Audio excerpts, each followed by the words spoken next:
what do you think happens in 2024 as far as who runs and what's the base looking like? What is a Christian to maybe, go into the voting booth thinking, and what is the path forward for the country in 2024? I think that's pretty simple. I'd advise people to, first of all, don't end up falling into any type of trope, So the same thing that happened with the Democrats, where they'll just blindly vote for whatever candidate. I don't want to see the right get to that. So I'm really looking forward to the Trump DeSantis debates, and I'm gonna watch them unfanatically, and see who seems like they're gonna do a better job for America. I'm all for Trump, but I'm also all for DeSantis now, and I think our cup is kind of full that we have these two great options. candidates that are gonna come up and debate, and we'll see who is gonna be best for America going forward. But also from a Christian sense, how are we gonna? People hate to say this, but the United States is a Christian country. It was built on Christian values. So who's gonna more represent those Christian values of the United States and your Christian values? Who's gonna allow you to have religious freedom, have the more freedoms economically, have more freedoms with your rights, everything like that? And you have to look at the candidate that's gonna do the most for you, Right. Because a lot of the times we can fall into these teams of, oh, I'm red or I'm blue. And as citizens, it is imperative and it is our duty to put the best Americans forward.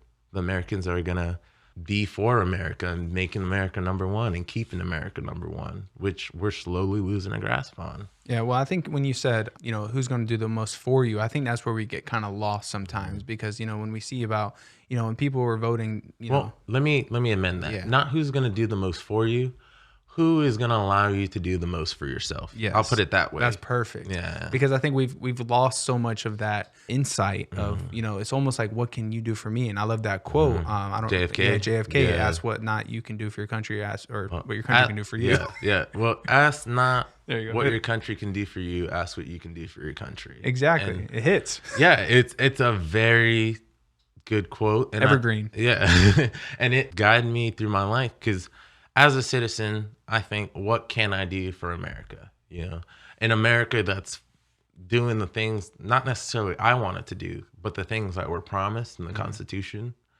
But who's gonna uphold that the most?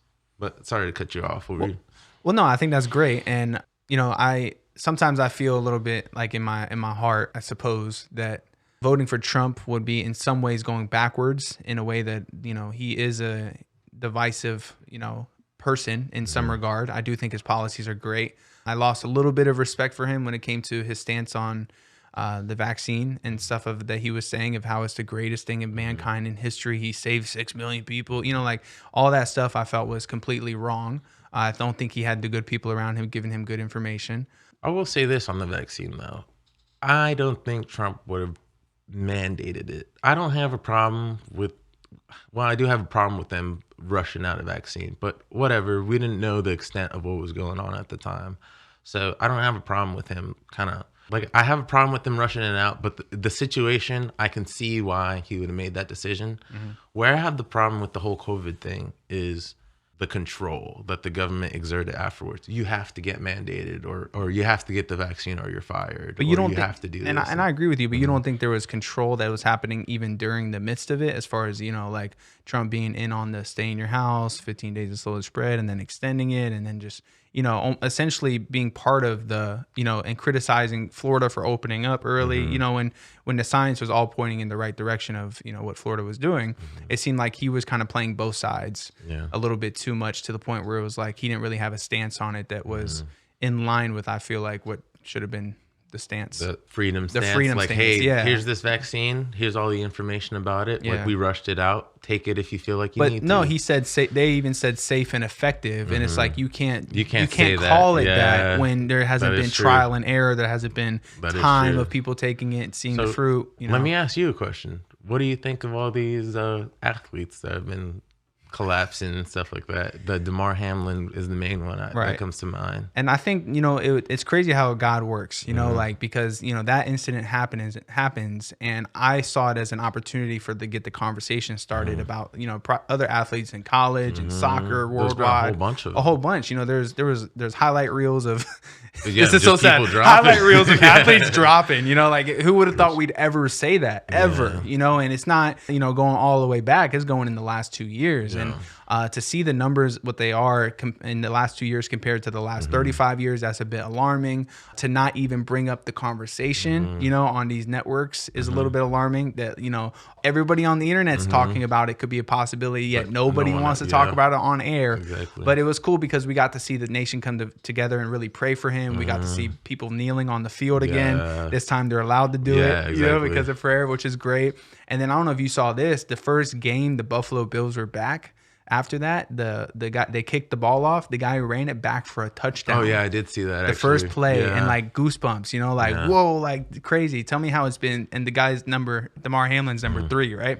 It's been 3 years and 3 months since the Bills had a kickoff return. Oh really? So to see kind of like all these little nuggets of like, dang, like that's God, to see that, it made me feel good. But also I'm hoping that it created a conversation that's going to bring awareness to like the possibility that, hey, maybe your kids shouldn't be taking this if they're athletes, right? Hey, maybe your kids shouldn't be taking this at all. Like maybe you should consult a knowledgeable doctor that's not taken away by it's this not bought off by big pharma too, and exactly. It's crazy. You never saw myocarditis commercials either, but now you're seeing them constantly on television. It's like, why is that?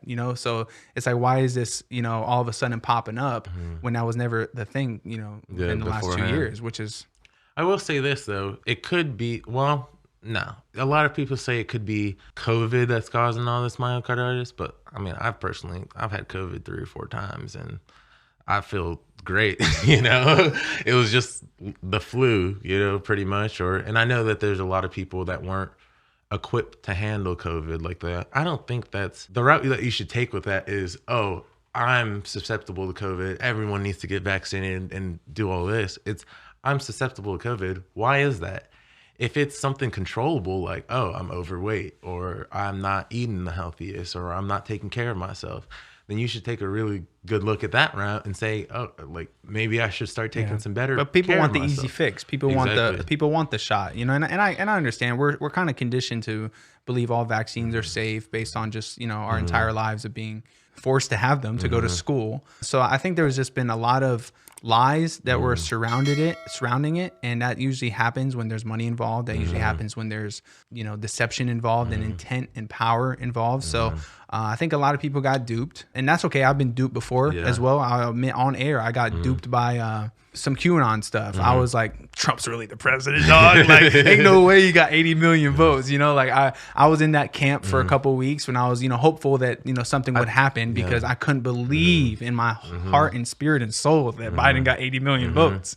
Well, I think he did. I really think he did, and I think that the media apparatus enabled it. He didn't go and debate or do anything like that. He lied about almost every policy that he put forward. Yeah, he ran a campaign from his basement. And it's just people really dislike Trump. Trump really is a very polarizing figure. I think he's maybe one of the greatest presidents we've ever had, but on the other side of the aisle, they think he's the worst. Right. So that disconnect is why I feel like I really hope if Ron DeSantis ends up getting the Republican nomination, let's say, that he doesn't get it as hard as Trump did. It was very hard for Trump to do anything, and he still got a whole lot done.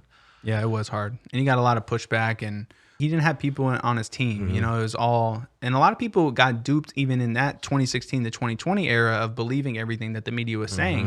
And I think 2020 opened up the floodgates of real information, independent media, independent sources, podcasters coming on air. It's great. It's great that you're doing this, man, because I get none of my news from corporate media anymore. Even Fox with the whole Kevin McCarthy thing. Shout out to Tucker Carlson.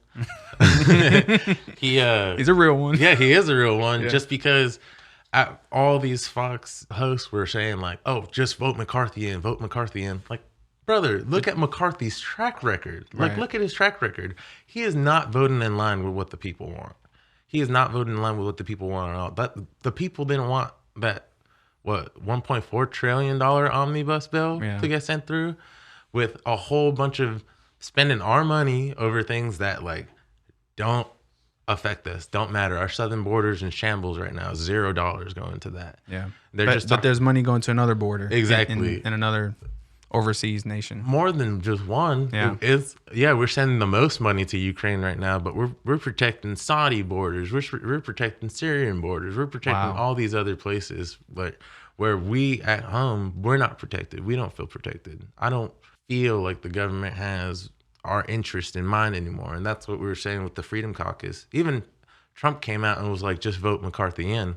I'm glad the Freedom Caucus did not listen, because look at all the gains that we made. Gains, real gains. And even just, the taking away the 87,000 IRS, additions. I think that's that was a huge, big because one too. that's legit for the people. Because if you have, somebody looking at every single thing that you do, financially, that's a little bit overwhelming. And they're not going to go after the rich. They're going to come after your mom and pop. Well, the ones that survived COVID anyway, which was another huge thing about those lockdowns. They shut down a whole bunch of small businesses for good. Yeah, for good. Yeah. Like it's hard to start back up again after that. But the ones that are remaining, they're coming after they're coming after my IRS dollars, or my tax dollars. They're not going to go after Bill Gates or anything like